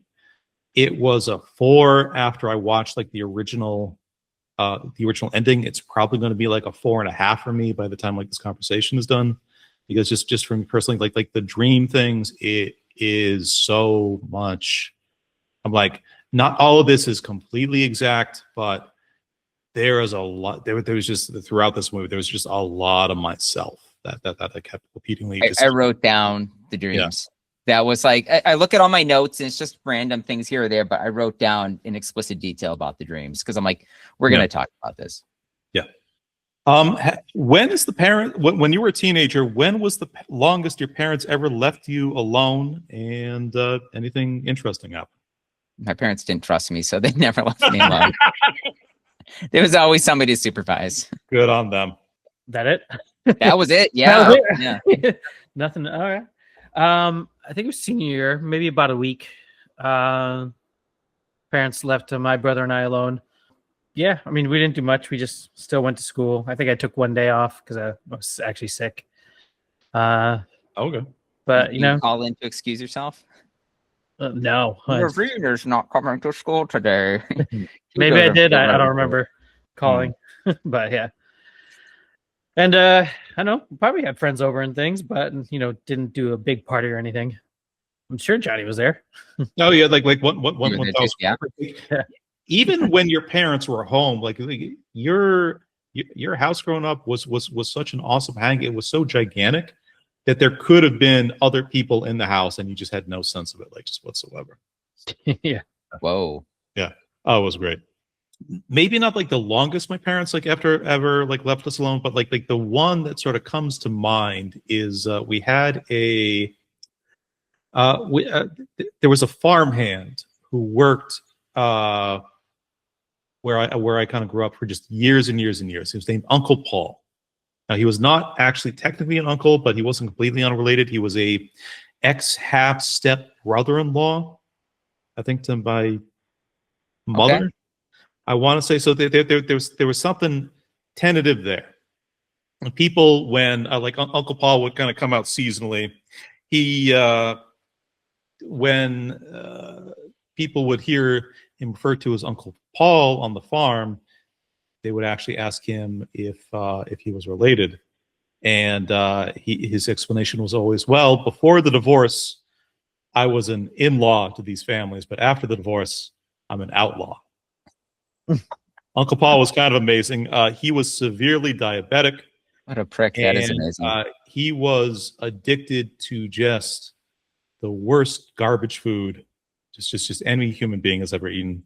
And whenever you say children, he would not. He would not give a fuck about like whatever movies we wanted to rent. He would just want to let my brother and I rent. And like I said, you know, my parents were kind of relatively, you know, they're kind of like a little helicoptery and like a little bit restrictive about kind of what we were allowed to see. But I remember, I think it was either like 94 and 95. My parents went to Maine for 5 days for a skiing trip, and they left Uncle Paul in charge. Okay. And we all went to Blockbuster Video that night. Uncle Paul bought probably 7 or 8 pounds of candy and popcorn and other just kind of microwave bullshit. And I rented probably a number of movies just on the offhand chance that they had like kind of tits in them. But I also rented Pulp Fiction because my brother and I really wanted to see Pulp Fiction, and we were way too young. I was gonna say, how old? Right. I mean, it had been like on video for like a week at this point. Yeah. Okay. Right. So we got home. Phone rings. Pick it up. That's my mother. And for whatever reason, I told her we're about to eat 7 pounds worth of candy and then watch Pulp Fiction. Okay. I don't get what I could have said. Not to kind of crib Mike Birbiglia, but what I could have said was just nothing. I could have just shut the fuck up and just be like, "Yeah, we're hanging out. We're going to watch movies." That was an option, but it was kind of like, oh, like 5 days away. This could have been like a decade and a half. And Mom, I heard Mom tense up on the phone. She's like, because they had seen Pulp Fiction in the theaters, yeah, and they knew, but she's like there was nothing. She had this vibe of like, I hate this, but there was nothing I can do in the moment to kind of stop this. But I heard something kind of click, some kind of snap with Mom when I told her this. Anyway, so hang up the phone. Never saw Uncle Paul again. We're watching. Well, we're watching Pulp Fiction together. My brother and I are like, "This is awesome," and then Marcellus Wallace is getting like butt raped and like, "Oh, this is kind of fucked up." And then like movie continues like, "Oh, this is still awesome again." Uncle Paul is eating literally like a 2-pound economy-sized bag of kind of gummy bears. Like I said, this man had severe health problems. He was like very, very diabetic, and he just goes into at one point he just goes into a coma. He literally, he's eating these gummy bears, and then he just some diabetic thing hits. He freezes up like a statue. You're being really? Literally like midway to kind of bringing the gummy bear to his mouth. He just everything just kind of shuts down. It wasn't that he fell asleep, because it did. Like, you know what falling asleep looks like? He did not fall asleep. This was something much more medical. If that okay. Uncle Paul just like you're watching, like this guy is sleeping in a way that you don't get the sense kind of like not all his organs are sort of working, you know. So, and my brother and I we paused Pulp Fiction. I'm watching Uncle Paul, and I look at him. I'm like, this is kind of fucked up. He was like, yeah, but you know, it's just Uncle Paul was so kind of crazy, and we're just kind of used to shit like this. So we're like, kind of like the agreement we came to, like let's watch him for a few minutes, and then if he wakes back up, no problem. But we're like, you know, if he's still like this in 5 minutes, maybe let's call Mom and Dad back or something like that. And to my memory, Uncle Paul at 4 minutes and 45 seconds just kind of comes back online, just whoa. he just keeps eating the gummy bears. He's like, no, he's like, what are you doing? Let's put Pulp Fiction back on. Hey guys, where'd my pants go? What's happening? So why is there a penis on my cheek? That was kind of memorable. And then mom got home, and then like the day after she got home, mom was like, "Hey, I put your laundry upstairs. Have you folded it?" I'm like, "No, I haven't got a chance to yet." And the mom's like, "You're grounded for 2 weeks." So sounds about right. Yeah, that's the thing that kind of comes to mind thinking about that. There's no Bob Seger, but there was definitely Uncle Paul. And I like how you were the fucking narc. Unbelievable. You just it was not a narc thing. It was really like there was a thing about it that, looking back, I'm like, I kind of said it as because I was kind of like that, just like Joel, whose last name is literally Goodson. I'm like, it is. It was 50% for me disclosure, but also 50% like, the fuck you gonna do? What the fuck you gonna do? It just fudge. Yeah. Fudge. One last. Yeah. I was gonna say, just to add to that you say that, but it reminds me of the time that I watched Showgirls. Remember the one with Jesse from Saved by the Bell was in it? And Elizabeth Berkley. Elizabeth Berkley, you get to see her boobs first time. Sure. I forget how old that was when that came out. That was like maybe 14 or something like that. It was a big deal because it was an NC-17. Yeah, exactly. Paul Verhoeven, I want to say, like, directed it, which is sort of like a big deal. Maybe. Yeah. Yep. But I remember hearing about that. I'm like, oh my God, I gotta watch it. And then my parents had a black box, so we just got like pay-per-view for free all the time. Right. And I saw it was gonna be on there. I'm like, okay, I'm gonna watch it. I'm gonna wait till my parents go to sleep. I'm gonna watch it. And I remember watching the film, and it's not a great film, but I'm like, oh my God, I'm getting to see AC Slater's chick like naked. And now she's putting ice on her nipples, and now she's jumping into a pool naked. Right. This is just like checking all the boxes. Weird dolphin sex with the guy from Twin Peaks. Yes. Mayor Portlandia. In Portlandia too. Yeah. He's now in Fallout. Why am I blanking on, like, he's an amazing. Okay. Kyle MacLachlan. Thank you, Kyle Yes, MacLachlan, yes. motherfucker. Yeah. There we go. But I remember watching that film, and I don't know how it came up, but I thought it was like this was like a rite of passage for me. So I remember bragging to my friends, and my sister overheard me mention it, because, and here's the worst part. I used to watch Saved by the Bell with my sister. It was like it was a daily ritual because we'd watch it after we came home from school. I had that with my brother in Fresh Prince of Bel-Air. Yeah, that's another one too. Single episode of that show. Yeah, we would just so would have a couple. You and your sister, this was a sacred thing that you would do. Saved by the Bell. Yeah. And I was telling my friend, I remember he came over, and I'm like, dude, I saw them. I saw AC Slater's girl, and just amazing. Like, oh my God, you should see it. And he's like, oh, you should invite me over. We should watch it together. And then for some reason, my sister overheard us. And I remember she went, and she's like, oh, I'm telling Mom, that's it. And she went, and I'm like, don't do it. So I went. I don't know why I reacted this way, but I went and hid in my room. Maybe because I was so ashamed, or I thought if I hid myself good enough, they wouldn't be able to find me and think that I had like left the house. But because I conveniently locked the door, clearly I was in there. So I remember my mom's like knocking the door. She's like, hey, your sister just told me something. I don't know if it's true. And I'm like, what is it? And she goes, you have porn in your room? And I'm like, what? She's like, you've got porn magazine in your room. All I did was self-narc. They just shame on that little woman for what a betrayal. The thing that clicked in my brain was I actually had a porn magazine in my room, and I just remember yelling like, bitch. Bitch.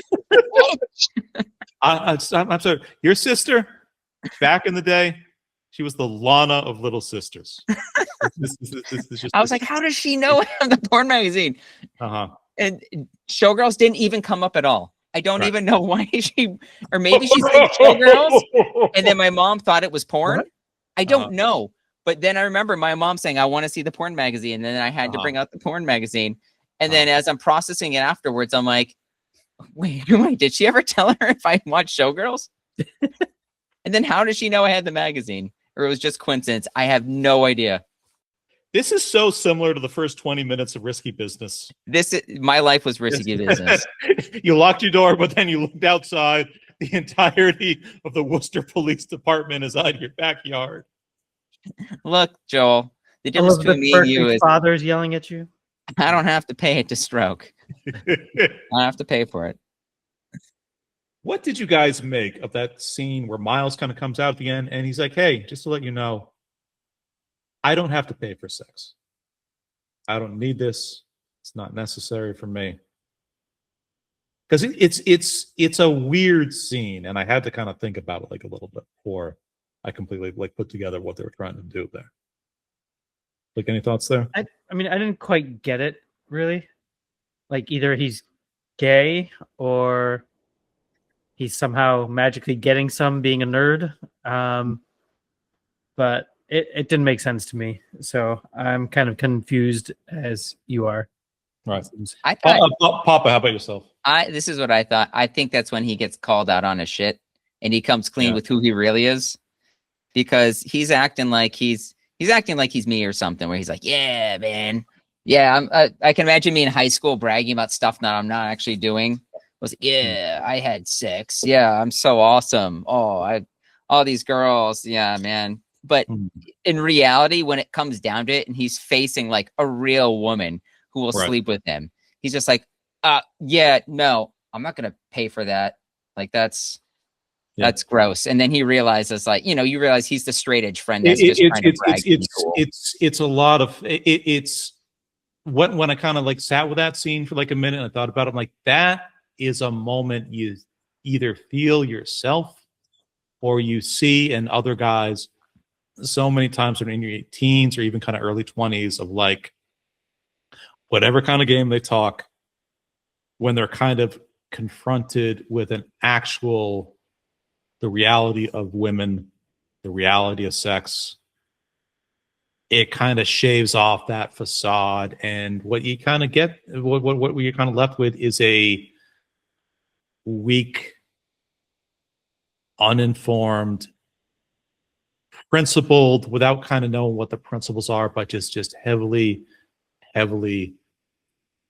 defensive core that just has to kind of go on and just be like, hey, I'm not actually this guy in real life. I'm not actually this person. When I thought about it for a bit, I'm like, this is one of the things that just really kind of shocked me about the movie. Is like I know exactly what that is, but I've never seen that a specific thing depicted in a film before. It's true. It's true. I remember seeing that scene and I'm like, that's it. They're not friends anymore. He's seen him for who he really is, and then they're just going to go their own ways. Right. They're just kind of bullshitting each other, and all of a sudden, just kind of presented by the reality of the situation. He's suddenly like, yeah, I'm not this, but like the thing that he sort of comes up with is just mean and defensive and principled in a way that's not really kind of based on anything. Also, the one thing I didn't understand about that scene, he pulls out a pipe and starts smoking a pipe. I was like, change it up a little. He's like, I'm actually a pipe guy. And I'm like, fucking called you from the start. Right. Most moms have at least one odd possession that's somehow insanely valuable to them. How about yourself? Are you guys? Not that I can think of. My mom never mentioned anything. I mean, she never had like a version of a Steuben's egg? No. She was just like, just never touch this, never fuck with this. No. Yeah. She never, I don't recall her ever saying that. I mean, she had, a china cabinet where she'd display things, but she never mentioned, nor did we even go in there or ask her anything like, oh, what's that? And so, yeah, I can't recall anything that she was a prized possession to her. Right. There's nothing that if like it got accidentally broken, that a little part of her would die. It might compromise your role as a child of hers. Yeah, not that I can think of. No. Oh, yeah. My mom wasn't big into material things in general. Yeah. I mean, she had her suitcase of stuff that she kept, so it wasn't like out. She had like jewelry and things, I think, that were special to her. But you never had a moment of like, if you fuck with this, it will severely test the love I have for you as my son. Yeah, no, never. Eric, how about yourself? The porn magazine. It was the porn magazine that just broke His her. mom was like, I've been looking for this forever. And she's like, I completely forgot about that until you reminded me on that podcast you conveniently invited me to listen to. I thought about this one pretty hard, and I realized what it is, and I'll keep it brief. But one Christmas, I had gone out with my wife, who we were about to be engaged at the time. We had gone out for dinner. Wait, this is recent? It wasn't when you were a kid? No, it's not when I was a kid, but yeah. So this was when I was younger. And I remember I had gone out to the steak restaurant with my wife, and it was like a big evening, and I had a little too much to drink. And then we came back, and I said, "Hey, I brought the Wii with," and it was like fairly new at the time. Oh, sure. And so I'm like, "This is Wii Sports is big. Wii tennis and bowling." Exactly. I think that's like the only game I had for it. Maybe a couple games, but I said, "Hey, let's play Wii tennis. Wii tennis, it's so much fun." So it's Christmas. There's a Christmas tree like in the living room. My parents don't have a very big house, but we're in their house in the living room playing Wii Sports. And I remember where I'm like, let's make room, watch out. You got to be careful. These people launch controllers at stuff. So we made sure to have like the little straps on so we wouldn't launch the controllers. And we were very careful about it. And we're playing, and I'm on the right side, right next to the Christmas tree. And I remember at one point I swing really hard to get a ball, not paying attention. And I hear smash. Ooh. And I don't know what it is because I'm half cocked. And so I'm like, everybody kind of stops and like, what is that? And my mom had already gone to bed. So it's like me, my dad, and my future wife. And we're all there like, what was that noise? And we're looking around. Oh, you broke one of the balls on the Christmas tree. So I'm looking around and I find it, and it's completely shattered. And as I'm picking up the pieces of it, I see it says Eric's first Christmas. Oh, damn. Okay. And so my mom, I hear her wake up, and she goes, what was that noise? And then it sounded like a baby's first Christmas ornament being shattered. I don't know specifically which kid, but I have my suspicions. It was that thing where it meant nothing to me, right? So I could give, I was also drunk, so I could give two shits, but I'm like, it's just fucking random, simple, because it's just a simple blue ornament, and it's old, kind of scrappy, has scratches and chip paint on it, and just, just has Eric's first Christmas, clearly written using just some kind of like, something like hot glue gun or something. Yeah, like paint. Somebody painted it on there. And I tell my mama, it was maybe the first ornament you ever, gave me when I was like a baby. She's like, no, don't say it's that. No. And she gets really quiet. Boy, I can picture this conversation. And this is what I literally say to her. I said, you know what? It was old anyway, so maybe you should just get over it. And I don't hear my mom swear too often, but I heard her just say like, fuck you. And because I had been drinking, I just laughed about it and went to bed. You grabbed your mom by the collar like she was the nurse in Risky Business. And you're just like, Dawn, get over it. And my dad, I remember my dad, he's just like, I think you're going to have to apologize later. And I'm like, yeah. Surprised she didn't. The controller's okay. I'm a piece of shit. I did go and apologize, but it's one of those things where it's like, it's growing up. I was never like we intentionally, when there's certain ornaments you put out every year on the Christmas tree, like with your family, and it's kind of a ritual. And there's very specific ones that you always make sure to put up. That was never one of them for me. So maybe that was something that she was doing on her own, would put up because it was close to the top too. Sure. So she's like, okay, now that these are the motherhood ornaments. Yeah. Right. She takes out of her little special, protective box, like these old crystal balls that she puts on there at the top with me and my sister's first Christmas written on there. And I'm the piece of shit that went and broke it. Right. And then said it was too After a delicious dinner, no less. I just remember she's like, "Fuck you!" And I Don't was cry like, over spilled milk, Mom. "Yeah, I know." But it at least it's something. You guys, you kind of got it all out in the open. I mean, like my family's version of that is stewing about it for years, if not Still decades. there. Yeah. Well, What'd you break? nothing. But Just my his mom's version of heart. that was there was a on the kitchen counter. Always growing up, there was this very plain brown clay lacquered sugar bowl. Didn't look like anything. And I remember being about like 7 or 8 years old, and I wasn't even getting sugar out of it. But my mom came into the kitchen, and I was doing some in the kitchen, and she just kind of pointed at the sugar bowl, and she's like, "John, I need you to know something." And I'm like, "What's that, Mom?" And she's like, "If you break this sugar bowl, I will cry." And then we're just quiet for a second. And then she says, "I will cry." And then she just turned and walked out of the room. So that's my version of that. That's some weird psychological shit. Yeah. Do you Every want to talk 2 about months. it? Let's talk about it.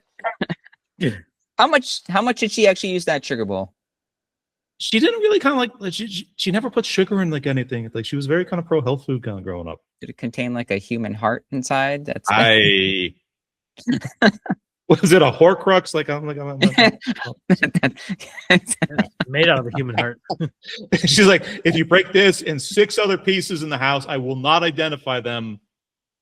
Your grandfather will not be able to reincarnate. Yeah, we can't bring Paul back alive. Yeah. Where is Uncle Paul? He's around the yard. The only reason he came back from his gummy bear coma, which again, have to emphasize, gummy bear coma, not sugar coma, gummy bear coma. Oh man, I heard that one of the Horcruxes burned in the attic. By the way, it was his esophagus. So there's 5 left. Last time I saw him was in Worcester, and then he like died like a week later. Well, I mean that's self-explanatory. That's yeah. That fucking sick. Everything dies there. Especially if you have asthma. All right, and we have lost everybody because that particular joke was not even on the record. Risky business. Any closing thoughts?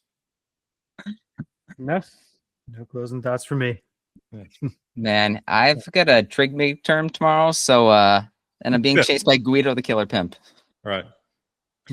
I'm just trying to think if there's anything else kind of good in my my notes. It's like a night with Jackie would have cost him $242. I think I said that already. Yeah. Well, if you listen a bit more into the Rewatchables podcast on Risky Business, like Bill actually does the numeric breakdown of how much sex must have actually been had in the house to clear $8,000 in like 1983 money. Uh-huh. And it came down to somewhere between for like the 12 professional prostitutes in the house, not counting Lana, the number probably would have been between 7 to 10 guys each to clear base and like auxiliary expenses. So just again, amazing. Joel's parents kind of came home and didn't even like suspect anything. I still remember at the end of the party when they showed how tired the women were getting their pay, and I'm like, they were full shift that night. Just in the middle of the party, the fact they're playing they're playing the Talking Heads song "Swamp." Oh yeah, it's just the funniest shit. That's right. All right, well, let's kind of wind it down there. Papa, yeah, all goes according to plan. Next Sunday, we are going to get around to our next Ladies to the 80s with Lost Boys. I think this is like the second time I've asked you to kind of set this movie up like a little bit, but I'm looking forward to it. Do you want to say like a few words before we go? Oh, it's just like Risky Business. saw it like a year ago. Really liked it. Questioned why I hadn't seen it earlier. So you had just recently watched Lost Boys as well, huh? Yeah, I watched it. I really liked it. I bought it on Blu-ray just to see all like the cutscenes and stuff like that. Wow. So this one I did see growing up, back in the 80s and early 90s. And every time it came on TV, it'd be like, all right, we're stopping. We're watching it. Okay. I am for everything I've not seen on the cycle. This is the one I'm like really excited for. Like, I think this will be one that, out of all of them that we've seen, this will probably be one that you really like. Yeah, it embodies 80s. It gives you all those 80s vibes. Every time I even pull up the Letterboxd page and I see fucking Alex Winter, like the single airing and like the big sort of vampire perm, I guess, that he has. Yeah, This is going to be some good shit. Tubular. Gentlemen, Risky Business, episode 80.C. We may or may not have a postscript podcast to follow this. I texted Andy right before record. He has also not seen this movie. So the plan roughly is I asked him, listen to the record. If the film sounds interesting to you, kind of give it a watch. And then we may do he and I may do like a little kind of postscript if he gets around to kind of watching the book itself. But we will have to see. I mean, if he doesn't have time to watch it, he can also listen to like Lana Del Rey's latest album. Get him up to speed. Right. That would work. Right. Isn't she also like dating some she's dating a crocodile hunter. Yeah, he's like a crocodile wrestler or something. He's like 30 years older than her. He has like kids and stuff. Yeah, she's dating Guido the killer crocodile. That's what I'm saying. She's living like Rebecca De Mornay's life. Right. I did not bring this up in like the pod proper. It's not worth kind of getting into at this point. I did spend a while yesterday on this Psychology Today article about why women don't leave pimps. So I spent a bunch of time reading why they don't leave pimps. Don't leave pimps. Okay. They don't leave pimps. So I read the article. I read some of the linked psychology articles, and then I spent like a long time just kind of browsing like the comment section. And women, some of y'all need Jesus. Let's just leave it at that. Or we call them the yin yang of facial expressions. I got from Eric and Naveen on that. Let's wind it down. Rebels Without a Pod, 80.C, Risky Business. This weekend, Lost Boys. Lost Boys. Oh, yeah. Ready to go. Yeah. You will see this. Gentlemen, take care. Take it easy. Yeah. Bye.